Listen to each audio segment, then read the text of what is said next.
As someone who grew up in the early 90s, it's hard not to look back on the history of both gaming and technology, specifically the impact that one has had on the other over the last couple decades. As computers, smartphones, and, well, the internet grew and spread across the masses, so did its involvement within gaming, allowing for more of a connected gaming world. This has brought some amazing features and experiences for gamers of all generations. But at the same time, when looking back at the old eras of gaming, you can't help but miss certain aspects of our experiences that have kind of gotten lost and left by the wayside. And I'm not just talking about playing a finished game at launch without having to wait for constant bug fixes. That's something else entirely. No, I'm talking about things like mystery, being caught off guard, sharing secrets with close friends, and just being surprised by what you can do in a video game. And so when I take a look at the demographic of my channel's audience, I can see that most of you can probably relate to and remember these experiences growing up as well. In fact, the subject of today's video, Andrew Shouldice, understood all too well from gaming in his childhood, which he connects directly to his title Tunic, which aims to reconnect and revisit the feelings of mystery and wonder in gaming, which for the most part has been lost in much of today's gaming industry. Born in Halifax, Nova Scotia, Canada, Andrew got his first taste of video games with the classic we all know and love, Super Mario Bros. For the NES. And if you've ever owned Super Mario Bros., you've likely beaten all of the levels a multitude of times, which naturally would prompt you to do more exploring in levels to find out just how vast the world is and perhaps even find new secrets. And this was certainly true for Andrew as he was hopping around happily from platform to platform on the second level when he found himself landing on top of the platform, leading him to what he would later find out to be a warp zone. Now, normally a player would be ecstatic that they found this area of the game which seemed to be intentionally hidden, but for 5-year-old Andrew sitting alone in his basement at the time, not only was he completely blindsided by this discovery, he didn't even know what anything on the screen meant. Andrew recounts this young discovery. I remember going to a warp zone for the first time in Super Mario Bros. I probably knew the word welcome, but that was definitely the first time I had ever seen either warp or zone. And so it's like, welcome to bizarre place unknown. Welcome to enormous mystery. Filled with a mix of confusion, perplexion, and mystery, Andrew did what only his young mind can think of. Nothing. And so he literally froze there on the spot, letting the timer reach 0, causing poor little Mario to take a turn for the worse. A few years later, Andrew can also recall times when he'd go over to his next door neighbor's house and take turns playing Metroid 2 on the Game Boy. When it wasn't his turn, he'd flip through the game manual even though he still didn't understand much of what it said. Now, of course, in today's gaming world, the usefulness of manuals are all but obsolete, but for classic gaming, it was a helpful guide through the mysteries of the world. Andrew looks back saying, I was extremely young and didn't understand a lot of things it was talking about, but the magic of pursuing this document and soaking in all these illustrations and maps and tips, I think the intention is that it helps along that feeling of really puzzling through a mystery, of finding true secrets.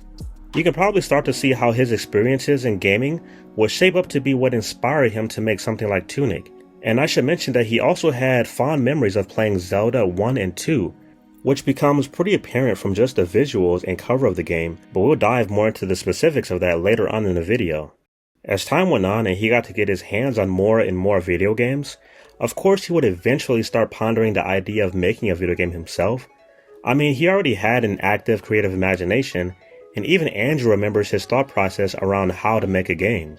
He says, I started thinking about making games a long time ago, like when I was a child, and so he thought, in order to write a story, you need a blank pad of paper. Okay, well, in order to make a video game, you must need a blank floppy disk. And not only this, but he thought that a computer would simply give him a complete video game making interface.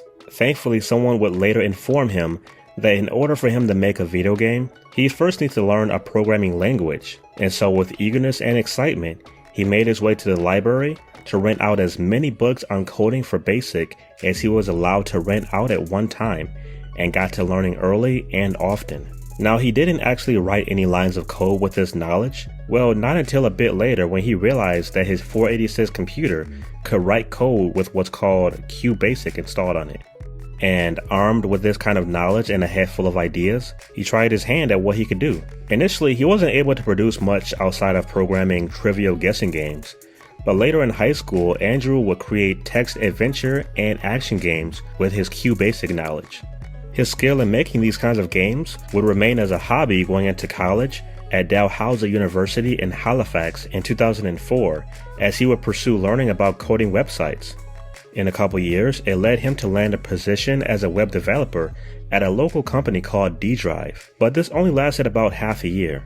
Wanting to go back to school for a degree, he saw it best to return and achieve an honors degree in computer science in 2009. And this definitely helped Andrew grow more in areas of coding, but it wasn't until he stumbled into an animation class that his skills would truly take to the next level. And luckily, he got to meet some students that were working at a local company that started making hidden object games. Connecting with these students actually led to Andrew getting hired as a 2D animator at that same game company known as Silverback Games in early 2009. Andrew got to make and ship out games mainly for mobile on iOS and Android, but today Silverback Games has transitioned to making mostly VR titles. This role helped him gain lots of valuable experience and learn more about the industry, but the best part of his journey at this point was the lesson in the importance of making connections with others who are passionate about making games. This led him to continue making connections and becoming part of the indie scene through attending many game jams on the weekend outside of his day job at Silverback. This included not only local game jams, but also online events like Ludum Dare, which is a semi-annual event taking place in April and October, where indie developers take on the challenge of creating a game from scratch in the span of a single weekend. But by far the most impactful event was the annual Train Jam, which sounds awesome. Alright, so get this. This event, which takes place in Chicago, starts off with hundreds of indie game developers of varying experiences boarding a very spacious train for 52 hours as they travel all the way to the GDC conference held in San Francisco. While on the train ride, developers get to meet and share all of their current projects while also taking part in challenges, all while encouraging one another and offering incredible feedback. An event like this leads to some incredible, long-lasting friendships and even at times partnerships in gaming endeavors. This train jam was one of many that Andrew has done, and he's gotten to meet so many impactful people who pushed him along in his journey, even though, as I mentioned, he was only participating in game jams on the weekends on the side. After he'd entered and done well in many events like Ludum Dare, Andrew would start pondering to himself the idea of spending more than just 1 or 2 days a week developing game ideas and how far he could go on his own. He definitely didn't receive any pushback from his friends who all kept asking him when he'd go full indie on his own. This mixture of his own thoughts and a little bit of peer pressure really sent him over the edge to having a now or never moment and mindset with regards to his future and his current employer. In late 2004, he decided to pull the trigger and quit his job at Silverback Games and start his own indie journey. It was now or never. So day one, Andrew opened up a new project in Unity, got to work, and waited to see what would pour out of his mind. Now it may seem like he was just going at it blindly, but in truth, he had at least a general direction that he wanted to go in. In fact, he had ideas that had been stored in him since childhood, which was his main inspiration. Andrew says, the core of it was the desire to make a game that captured the same feelings of playing a game as a kid. Playing the game, flipping through the manual, and trying to understand this cryptic world. There are lots of games out there that try to invoke nostalgia because they look and play and sound like classic games. But it was really that feeling of wonder and exploring the unknown that I wanted to capture. Games that make you say, wait, this was here the whole time? Or, I didn't even know that was possible. I wanted to make something that evoked those feelings. So both Mario and Zelda were some key classic gaming influences on his new project, but there was also the revolutionary indie title Fez that caught his eye, with all of the mystery and secrets around every corner. Lastly, there was this idea of visual simplicity that he wanted to capture, And for this, Andrew got inspired by the incredible isometric world of Monument Valley, which also played into his decision to go with an isometric world design. Andrew knew that all of the inspiration in the world wasn't going to suddenly make a great game appear, and at the time, the only skill set he had lied in 2D animation. So after opening his Unity project, the first thing he did was focus on learning some basic 3D modeling, just enough to get an early idea out. His first full 3D model that he tried to animate, which was a bouncing ball, turned out to be what he described as being pretty terrible and awful, to the point that he almost gave up on 3D animation entirely. But after a few more tries, he didn't exactly master it, but it was workable, and in fact, this somewhat of a limitation helped him to decide on making something very simplistic. So instead of making robust, fully detailed objects, he would make them more abstract with few polygons. And what helped his 3D limitations was the use of very specific lighting that would clearly stand out in the finished game. Very early on, I knew I wanted to have this soft light where if a surface is strongly illuminated, the object itself isn't just bright, but other walls near it are bright.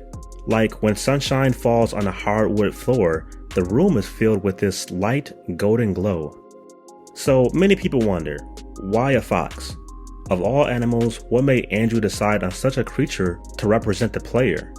Well, a few things. For one, a fox was the first creature that he drew on graph paper, and after looking at the figures he'd drawn, it was clear that he could model the character with as little geometry as possible. I mean, broken down, foxes have a simple triangular head, which works great for the lower 3D skill set that Andrew possessed. Andrew also found that the head of the fox formed kind of an arrow, which made it simple for the player to know what direction they were facing. And lastly, given the nature of the game he was going for, it was quite fitting to settle on a fox, as they are known for being both mysterious and mischievous. So it was a perfect fit for his game, which was now titled Secret Legend, which I can only assume was taken from Legend from Zelda, and the secret being, well, a game full of secrets, right? The level design followed a similar route on graph paper, but was definitely the hardest part of the game and required countless building and rebuilding from abstract diagrams. What made this so difficult is that he had to really examine the psychology of the player and their human nature as gamers. Not only that, but take into account what weapons or gear that they had available. Level designs, weapons, movement, and other parts of the game began to shape up over time, and after about 3 months of working on Secret Legend, Andrew marketed the game for the first time by posting vines of the game's development. This gave the world a first look at a game that got gamers enthusiastic, especially those who were nostalgic about old school Zelda and gaming in general. So Andrew and his studio that he founded, Isometric Corp Games, started making noise around the industry slowly but surely in 2015. Fast forward about a year, and Andrew realized that he needed to seriously consider the area that was an absolute necessity for the game and a weakness for him: the audio. At this point in 2016, Secret Legend was a simple, low-poly adventure that had a unique visual design and animation, but the weak, tinny, and out-of-place sound effects and audio design weren't going to go far at all. The question now becomes, who to contact for help with audio? After all, a game this nostalgic and mysterious couldn't just have anyone working on the sound. And in a game about hidden secrets, who best to reach out to than Kevin Rigamy, an audio designer who actually made an entire game about hiding secrets within audio. In fact, he's actually well known for that. Kevin and his gaming center studio, Power Up Audio, have had great success on indie projects including Celeste. Located in Vancouver, they were elated when Andrew reached out and showed his early gameplay footage. Their passions would intersect and align for a perfect match going forward. Next up was for Andrew to address the music in the game, and like his partnership with Power Up Audio, he didn't have much trouble at all finding the right studio. That's because he'd been listening to the work of Terrence Lee, owner of Lifeform Studio. Most notably, Terrence's work included the soundtrack for the indie title Dust Force, as well as the music for Double Fine Studios' documentary. Andrew had been listening to Terrence's work for some time, and he was top of mind when he decided on sending him a gameplay sample for Secret Legend. Terrence would immediately reach back out asking to work alongside him and his now newly formed team. Terrence himself actually has an incredible, life-changing story that took place within the over 5 years of him working on Tunic, which led to him meeting his now wife Janice, and together they produced the soundtrack for Tunic. And I'll go ahead and leave a link down below so you can learn more about their story. So both Power Up and Lifeform Studio took the Secret Legends early build and helped make it more and more real. Things like simple movement animations and swings became infused with audio and brought to life. These weren't just animations anymore, but actual attacks. In a matter of mere months, a team began to form together naturally, including when he came across Adam and Rebecca Saltzman, who were instrumental in the journey of Tunic's success. You see, very early on, they were both fans of the bits and pieces that Andrew had shown online, even as unfinished and unpolished as it was.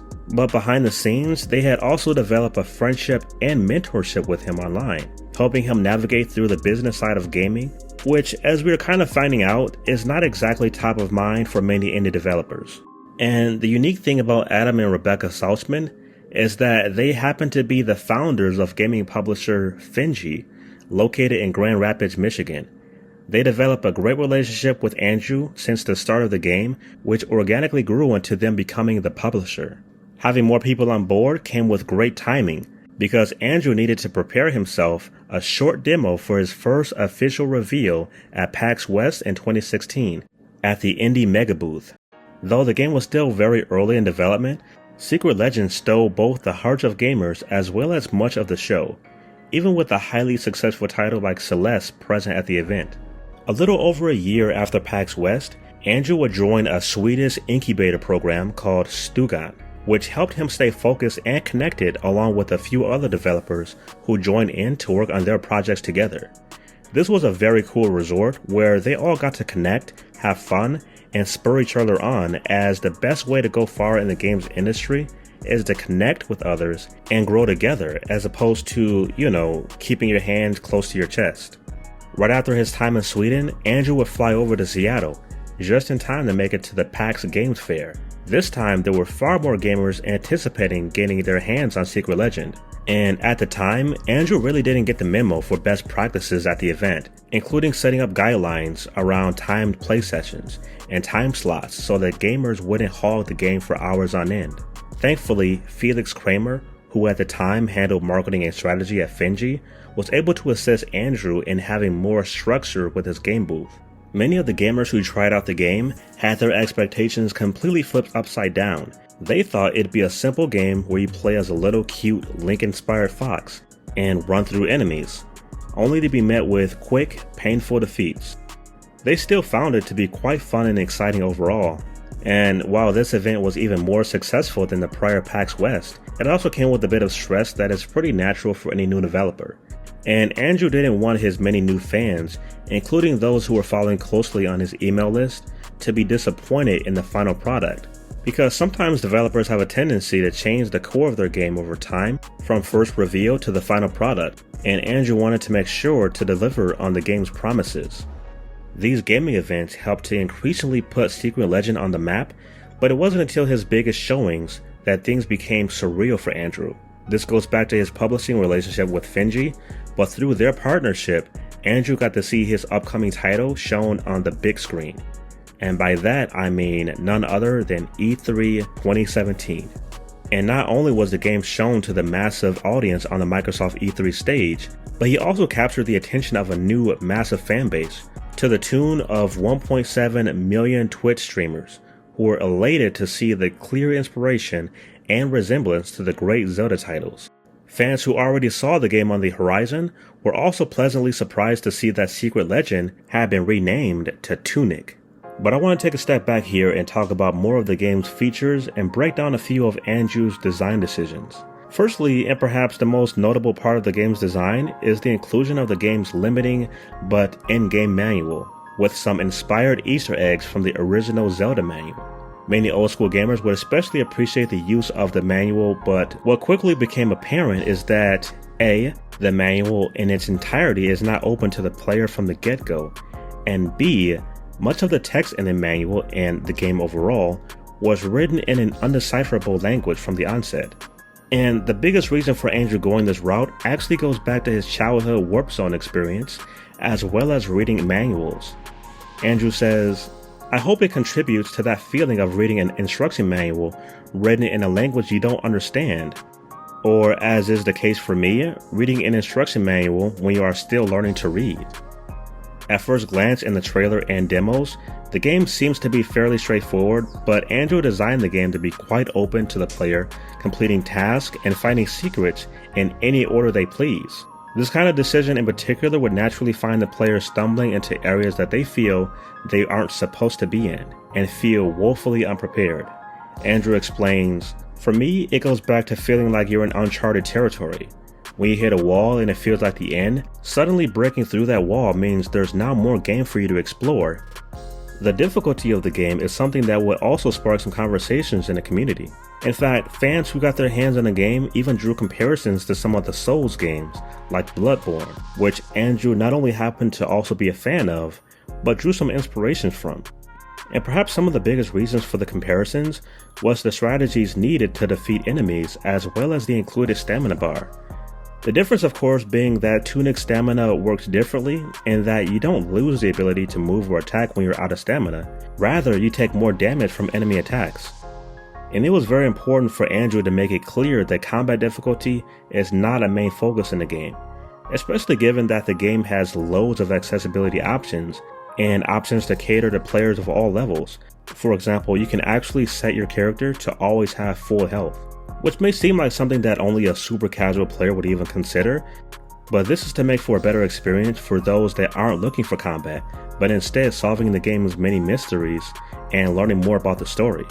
The following year, in 2018, Tunic made another appearance at E3, this time shown as part of Microsoft Indie Showcase, as it was set to be an Xbox and PC exclusive title. Initially, Andrew planned for the game to come out in 2018, but that was most likely more of a solo developer / publishing oversight, as Tunic definitely wasn't ready for a few years yet. Unfortunately, I wasn't able to find out too much about the missed 2018 release window, but one thing I can say is that 2020 more than likely had a big impact on the entire remote Tunic team on some level. So the benefit of this seemingly unannounced delay is that the team got to iron out all of the kinks and increase the visual quality.